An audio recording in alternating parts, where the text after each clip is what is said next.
Hello dear students,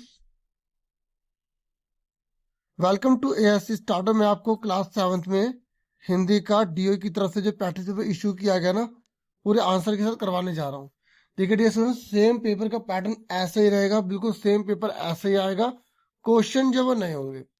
तो जो खंड का है ना, वो पैसेज के रिगार्डिंग है, तो इस पैसेज को पढ़ेंगे फिर आप आंसर बताएंगे। ठीक है, ध्यान से करिएगा, सुनिए ध्यान से। हरमनप्रीत कौर की अगुवाई वाली भारतीय महिला क्रिकेट टीम ने विश्व कप के फाइनल में दक्षिण अफ्रीका पर 52 रन से खिताब जीत के साथ ही पहली आईसीसी ट्रॉफी जीत ली। देख रहे हो, हमारे देश की शान है ये। महिला क्रिकेट टीम में आईसीसी ट्रॉफी जीत ली 52 रन से। इसके साथ ही भारतीय टीम ने विश्व कप का खिताबी सूखा भी खत्म कर दिया, मतलब महिला भी लेकर आ गई अवार्ड को। पहले 2 बार फाइनल में चूकने वाली भारतीय टीम ने स्टार ऑलराउंडर दीप्ति शर्मा समेत में पूरी टीम के एकजुट प्रदर्शन से लंबे इंतजार को खत्म करने में कामयाबी हासिल की। जैसे ही हरमनप्रीत कौर ने नदीने डी क्लार्क का कैच पकड़ा, पूरी टीम के साथ ही करोड़ों देशवासी भी खुशी से झूम उठे।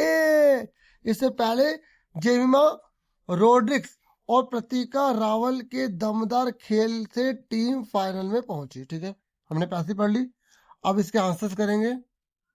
देखिए, अब क्वेश्चन है पहला, महिला क्रिकेट विश्व कप 2025 में भारतीय टीम का कप्तान कौन था? तो आपको 4 ऑप्शन दे रखे, आपको बताना था। तो हमने ऊपर ही पढ़ा था, ये लिखा, हरमनप्रीत कौर की अगुवाई वाली भारतीय महिला क्रिकेट टीम ने विश्व कप के फाइनल में दक्षिण अफ्रीका पर 52 रन से खिताबी जीत के साथ ही पहली आईसीसी ट्रॉफी जीत ली थी, है ना। तो कौन है? हरमनप्रीत। ठीक है, तो इसलिए आंसर क्या आ गया? गा आ गया। समझ में आ गई? देखो, डीओ की तरफ से ऐसे आपको प्रोवाइड किया गया ना, मैंने आंसर अलग से किए, तो मैं उसी के साथ आपको दिखा रहा हूँ। ठीक है, तो इसका आंसर आपको समझ में आ गया। सेकंड है, दक्षिण अफ्रीकी महिला टीम का आउट होने वाला अंतिम खिलाड़ी कौन था? तो नदीन डी क्लार्क, जिसकी कैच पकड़ी थी, है ना, ये हमने पढ़ा था ना यहाँ पर।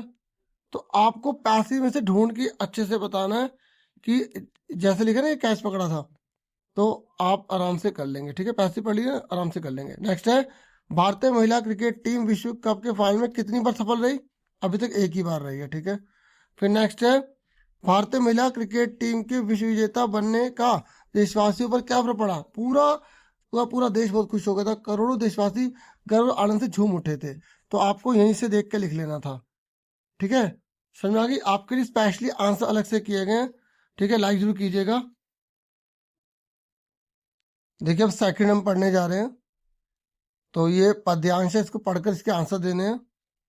यह लघु सरिता का बहता जल, लघु मतलब छोटा, सरिता मतलब नदी, नदी का जल बह रहा है, कितना शीतल ठंडा है, कितना निर्मल है, उसमें कोई भी मैल नहीं है।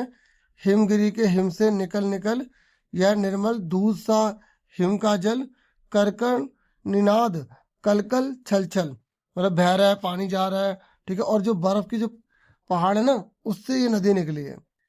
ठीक है, तन का चंचल मन का व्यवल, यह लघुता स्थिरता का बहता जल, ऊंचे शिखरों से उतर उतर, ऊंचे ऊंचे पहाड़ों से नीचे उतर कर आ रहा है, गिर गिर गिरी के चट्टानों पर।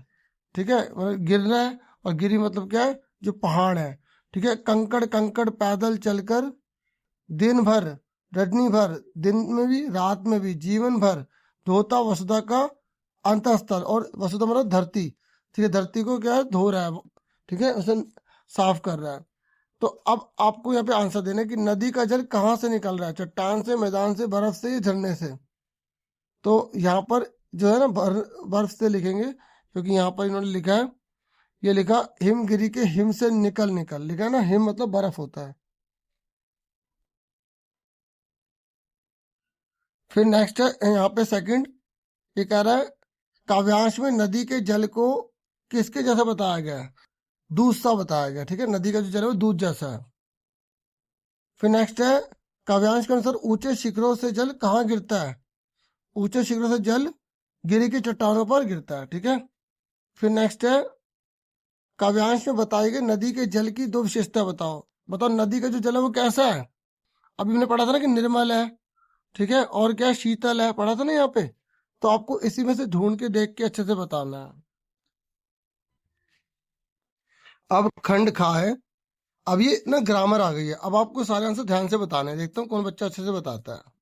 देखिए यहाँ पर बोला गया है तीसरे क्वेश्चन में व्याकरण में कि जातिवाचक संज्ञा इनमें से बताने कौन सी है।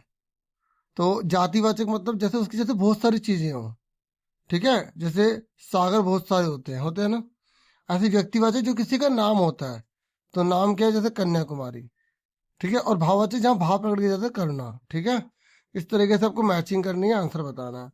फिर नेक्स्ट है यहाँ पर फोर्थ नंबर पर, ये कह रहा है खान पान से भी एक दूसरे को जानते हैं, उचित सर्वनाम शब्द से इस रिक्त स्थान को भरना है। आप कोई भी सर्वनाम यहाँ पे लगा सकते हैं। फिर ऐसे ये सारे क्वेश्चन है, अब इनके आंसर आप ध्यान से समझिए, ठीक है। ये यहाँ पर ना ये आपको आंसर ये मिल गया, ठीक है, ठीक है। तो मैचिंग को इस तरीके से भी आप लिख सकते हैं। और यहाँ पर आपको सर्वनाम भरना है। सर्वनाम पता ना कौन सा होता है, जो संज्ञा के स्थान पर प्रयोग किया जाता है, मैं, हम, तुम, वह, ये भरना होता है। तो यहाँ पर हम लिख देंगे, हम खान पान से भी एक दूसरे को जानते हैं, ठीक है। या वे सब खान पान से भी एक दूसरे को जानते हैं, क्योंकि यहाँ पर ना, यहाँ देखो, ये ध्यान देखो, है ना, ये देखो यहाँ है लिखा है ना, इसके ऊपर बिंदी लगी है। तो यहाँ पे आपको बहुवचन वाला भरना है। अगर आप मैं लिख दोगे ना तो गलत हो जाएगा, ठीक है। आपको ध्यान रखना, आपको बहुवचन वाला लिखना है सर्वनाम। फिर ये कह रहा है थोते बादल कावर के दी गई पंक्ति में से विशेषण शब्द पहचानना है। तो थोते हो गए, बादल कैसे थोते हैं। फिर नेक्स्ट है धन। धन शब्द का पर्यायवाची शब्द बताओ। तो धन मतलब संपत्ति, पता है ना पर्यायवाची शब्द कैसे होता है, जैसे हवा का क्या होता है, वायु होता है, समीर होता है, पवन होता है, ऐसे ही। ये कह रहा है जो नाचता हो, वाक्यांश के लिए एक शब्द बताइए। तो नर्तक। इसका मतलब पता है, आप जो हिंदी के एग्जाम की तैयारी करोगे ना, तो जो जो यहाँ पर सारी व्याकरण आई है ना, उसको अच्छे से तैयारी करोगे आप। समझ में आ गई। कहने का मतलब है जो भी यहाँ पर आप ग्रामर देख रहे हैं ना, अगर आप खाली इन्हीं आंसरों को पढ़ेंगे फिर फायदा नहीं है। यहाँ पे पर्यायवाची शब्द आए हैं, वाक्यांश आए हैं, जो भी आए हैं, इन सब चीजों को डिटेल में अच्छे से करना। फिर नेक्स्ट है दांत खट्टे करना, मुहावरे का अर्थ बताओ। तो किसी को बुरी तरह हरा देना, ठीक है, या पराजित कर देना। फिर अगर बोलेगा ना वाक्य बनाओ, तो वाक्य भी बनाना आना चाहिए आपको। ये कह रहे दैनिक में प्रत्यय छाड़ कर लिखे। तो दैनिक में प्रत्यय कौन है, तो पहले इसको तोड़ लो, दिन जमा इक, तो प्रत्यय लगता है पीछे। तो पीछे क्या आ गया, इक आ गया। सबको आता ना बच्चों, प्रत्यय पीछे लगता है। फिर आ जाओ प्रस्तुत शब्द में उपसर्ग बताओ। उपसर्ग क्या लगता है, आगे लगता है, तो प्र आगे लग गया, ठीक है, प्र आगे लग गया। फिर ये कह रहा है सत्य का भाववाचक बनाओ। तो सत्यता हो गया, जहाँ भाव प्रकट किया जाता है। फिर बोल रहा है बालक शब्द का स्त्रीलिंग बताओ। तो बालिका हो जाएगा, ठीक है। अब उसके बाद ना यहाँ पर हमसे बोला गया है खंड गा करने के लिए, ये आपकी किताब में से जो है ना गद्यांश लिया गया है, आपको इसे पढ़ के आंसर देने हैं। पढ़ते हैं। ये कह रहा है खान पान की नई संस्कृति में हमें राष्ट्रीयता एकता के लिए नए बीज भी मिल सकते हैं। मतलब ये हमारे देश को एकजुट करती है खान पान की संस्कृति।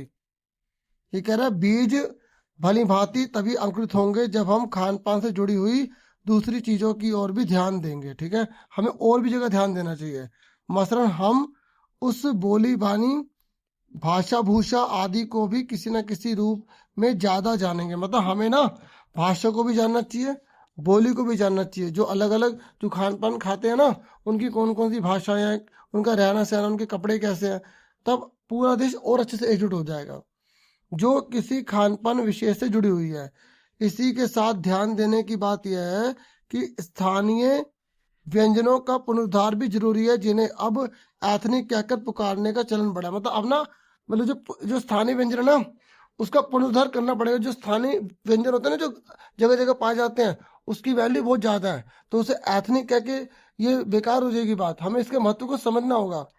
ऐसे स्थानीय व्यंजन केवल 5 सितारा होटल के प्राचार्यार्थ नहीं छोड़ दिए जाना चाहिए। मतलब सिर्फ 5 स्टार होटल में खाया जाए ऐसा नहीं होना चाहिए। आम लोगों को भी ये चीजें खानी चाहिए, और क्योंकि इससे सेहत बनती है, शरीर बनता है। और ये जो फालतू की जो खाने पीने की चीज चल रही है ना, इनसे दूर भागने की जरूरत है, ठीक है। तो आओ अब हम पढ़ते हैं इनके आंसर और क्वेश्चन कैसे करने हैं। तो पहला क्वेश्चन है यहाँ पर, हमें राष्ट्रीय एकता के बीज किस में मिल सकते हैं। तो ये कह रहे दंगल में, पहनावे में, खान पान की संस्कृति में या दिखावे की संस्कृति में? तो खान पान की संस्कृति में हमें ये राष्ट्रीय एकता के बीज दिख सकते हैं। यहाँ पे हमने पढ़ा था कि खान पान की नई संस्कृति में हमें राष्ट्रीय एकता के लिए नए बीज भी मिल सकते हैं। लिखा है, नहीं लिखा? सारा आपको पैसेज में मिलेगा और आराम से करना पैसेज। कई बच्चे बहुत जल्दबाजी करते हैं। ये कह रहे स्थानीय व्यंजनों के साथ कैसा व्यवहार अपेक्षित है, बताओ कैसा? उसका पुनरुद्धार होना चाहिए, मतलब उसका दोबारा से उसकी व्याख्या होनी चाहिए, उसके ऊपर बात करनी चाहिए, उसको अपनाना चाहिए, उसको वैल्यू देनी चाहिए। ठीक है, तो ये का आंसर हो गया। फिर नेक्स्ट है, ये कह रहा है गद्यांश के अनुसार एथनिक किसे कहा जाता है? जो स्थानीय व्यंजन है, ठीक है, उसे एथनिक कहने लग गए है ना। ये कह रहा है यदि स्थानीय व्यंजनों को केवल 5 सितारा होटल तक सीमित कर दिया जाएगा तो क्या होगा? जो आम लोग होते हैं ना, वो उन अच्छे अच्छे भोजन से दूर हो जाएंगे। हाँ या ना? ठीक है, 4 ऑप्शन थे, उसमें से आपको बताना था। अब हमारी बुक के क्वेश्चन है, 5वें क्वेश्चन पे आ गए। देखिए 5वें क्वेश्चन में ना हमें 2 प्रश्नों के उत्तर देने हैं। ये हमारे सामने है, 3 दे रखे, 2 करने हैं, पर मैं सारे करवाऊंगा। देखिए पहला क्वेश्चन है, प्रसिद्ध खिलाड़ी धनराज पिल्ले के व्यक्तित्व की कोई 2 विशेषता लिखिए। जानते हो सब, जो धनराज पिल्ले जी हैं उनकी 2 विशेषताएं क्या थी व्यक्तित्व की?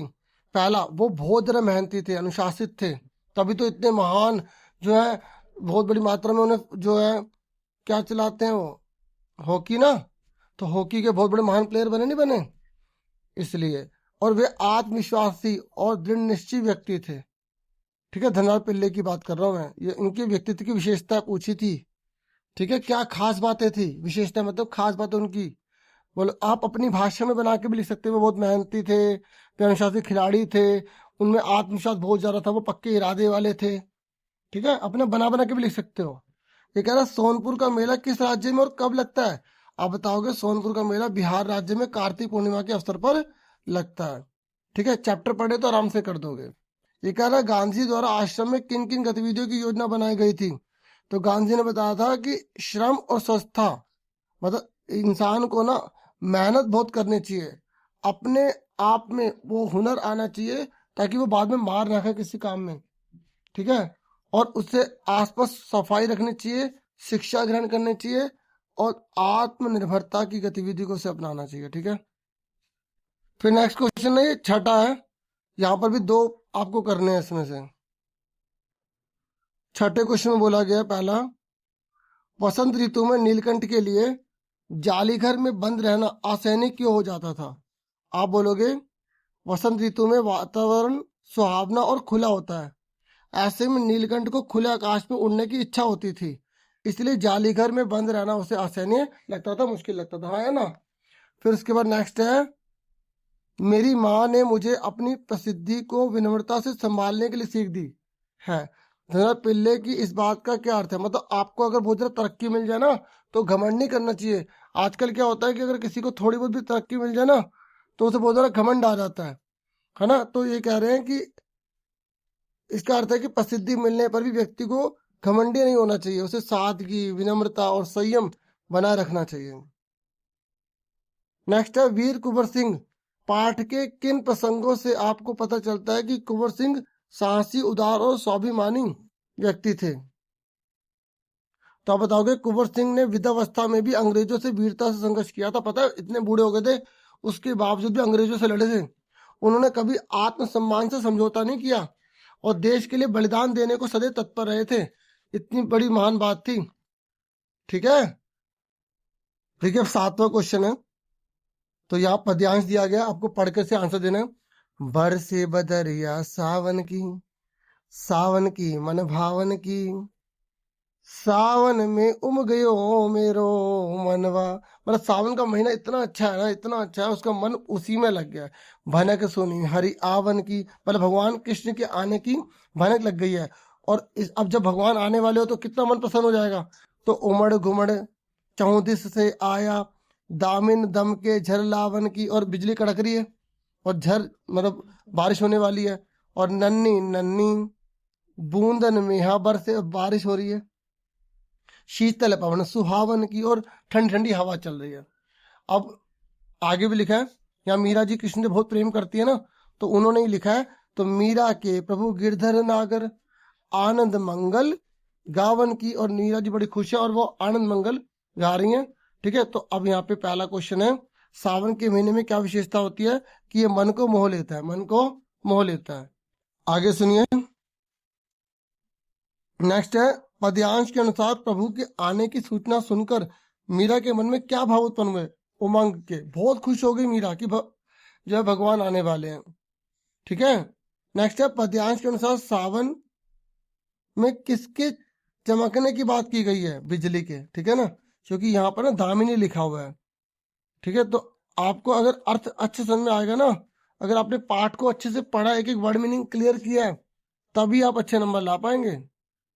ठीक है, फिर कह रहे आनंद मंगल गावन की, इसका मतलब क्या है? मतलब खुशी के गीत गा रहे हैं वो। ठीक है, तो नेक्स्ट है फिर 8वें नंबर पर क्वेश्चन, आपको वर्षा के मौसम में क्या क्या करना अच्छा लगता है? आप कुछ भी बना के लिख दो। मुझे बारिश में भीगना, हरियाली देखना, ठंडी हवा का आनंद लेना अच्छा लगता है। एक तिनका कविता में क्या संदेश दिया गया है? कि घमंड मत करना कभी, हमेशा विनम्र बने रहना। हाँ या ना? तो आप लिख दोगे, यह कविता घमंड ना करने और विनम्र बने रहने का संदेश देती है। ठीक है, और आप इसे 2 पॉइंट में भी लिख सकते हो। ठीक है, और इसको भी आप 2 पॉइंट में लिख सकते हो। 2 नंबर के 2 पॉइंट्स में लिख दो, पूरे नंबर मिल जाते हैं ऐसे। ठीक है, कई बच्चे ना बिल्कुल ऐसे लिख देते हैं कि पता नहीं चलता कि 2 पॉइंट है 1 पॉइंट है।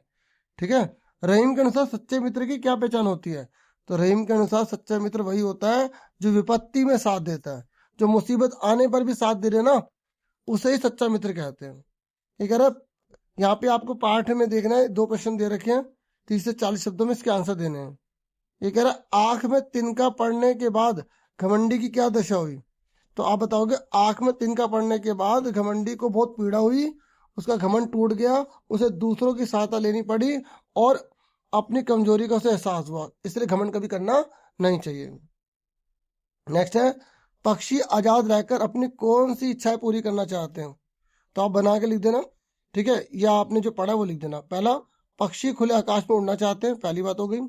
दूसरे पॉइंट में लिखना, वे स्वतंत्र जीवन जीना चाहते हैं। तीसरा, वे प्रकृति के बीच बिना बंधन के रहना चाहते हैं। इसे पॉइंट में लिख देना 3। ठीक है, फिर नेक्स्ट है, शाम एक किसान पाठ में प्रकृति की किन किन छटाओं का वर्णन किया गया है? तो आप अपने बना के लिखो, इसमें बोला अपने शब्दों में लिखो। बताओ, शाम एक किसान में प्रकृति की क्या क्या बातें बताई गई हैं? बोलो कि सूर्यास्त दिखाया गया है। ठीक है, खेतों की हरियाली दिखाई गई है, शांत वातावरण दिखाया गया है, ग्रामीण जीवन की सुंदरता का वर्णन किया गया है। फिर उसके बाद खंड घाय, यहाँ पे आपको जो है ना धन्यवाद देते हुए पत्र को लिखना है। ठीक है, और क्या है पूरा पढ़ देते हैं। आप अमन अमृता हैं। ठीक है, 6ठी कक्षा में प्रथम आने पर माताजी से मिले उपहार के लिए उन्हें धन्यवाद देना है आपको। ठीक है, तो कैसे लिखा जाता है पत्र पता है? सबसे पहले आप यहाँ पर जो है अमन कक्षा 6 लिख दिया हमने यहाँ पे, नहीं तो आप परीक्षा भवन भी लिख सकते हैं, दिल्ली। ठीक है, सुन रहे हो? यहाँ पे आप अपना एड्रेस भी लिख सकते हैं। समझ में आ गई? फिर यहाँ पे आप तारीख लिखेंगे जिस तारीख को आप पत्र लिख रहे हैं। फिर प्रिय माता जी, सादर प्रणाम। ठीक है, यह पत्र मैं आपको 6ठी कक्षा में प्रथम आने पर मिले आपके सुंदर उपहार के लिए धन्यवाद देने के लिए लिख रहा हूँ या लिख रही हूँ। ठीक है, जो भी आप लिखते हैं, आपका दिया हुआ उपहार मुझे बहुत पसंद आया। यह मेरे लिए केवल एक वस्तु नहीं बल्कि आपके प्रेम, आशीर्वाद और विश्वास का प्रतीक है। ठीक है, आपके सहयोग, मार्गदर्शन और प्रेरणा के कारण ही मैं ये सफलता प्राप्त कर सका हूँ या कर सकी हूँ। आपने हमेशा मुझे मेहनत करने, आगे बढ़ने के लिए प्रोत्साहित किया है। मैं वादा करता हूँ या करती हूँ कि आगे भी पूरी लगन से पढ़ाई करूंगा या करूंगी, आपका नाम रोशन करूंगा या करूंगी। ठीक है, तो आपको अच्छे से लिखना, और ये सिर्फ एग्जाम्पल के तौर पर आप अपनी भाषा में बना बना के लिख सकते हैं। ठीक है, समझ में आ गई? उसके बाद एक बार फिर आपका हृदय से धन्यवाद। शीघ्र ही आपसे मिलने की आशा है। आपका आज्ञाकारी पुत्र या आपकी आज्ञाकारी पुत्री, अपना नाम लिख देंगे। ठीक है, फिर अगर ऊपर वाला नहीं करना तो नीचे वाला कर सकते हो। ये कह रहे कि आप ममता या मानस हैं, तेज बुखार के कारण आपका स्वास्थ्य खराब हो गया है, तो 2 दिन के अवकाश के लिए आपको प्रधानाचार्य को पत्र लिखना है। तो आपने जो हम यहाँ पे ममता, देखो एक हमने जैसे लड़के से लिखा, दूसरा हम लड़की से के नाम से लिख रहे हैं ताकि दोनों बच्चों को आराम से फायदा मिल जाए। ठीक है, तो यहाँ पर आपको अपना विद्यालय का नाम वगैरह लिख देना है। ठीक है, फिर दिल्ली, सेवा में जैसे लिखते हैं ना, तो वो बाद में लिखोगे। पहले आप यहाँ पे विद्यालय का नाम, ठीक, कक्षा लिख देंगे, या आप यहाँ पे परीक्षा भवन लिख देंगे। ठीक है, सुन रहे हो, परीक्षा भवन लिख दोगे, दिल्ली लिख दोगे। फिर यहाँ पे आपको दिनांक लिखने, फिर सेवा में प्रधानाचार्य विद्यालय का नाम लिखोगे, दिल्ली। और आप ऐसे भी लिख सकते हैं जैसे मैंने रूल फॉलो किया है, अपना नाम आप भले ना लिखे, कक्षा लिख के विद्यालय का नाम लिख दें, ठीक है, और दिल्ली इस तरीके से। नहीं तो आप परीक्षा भवन लिख सकते हैं। ओके, उसके बाद सेवा में प्रधानाचार्य, अब जो भी है दोनों में से एक लिख देंगे। ठीक है, महोदय महोदया, जैसे प्रधानाचार्य महोदय या प्रधानाचार्य महोदया ऐसे लिख देंगे।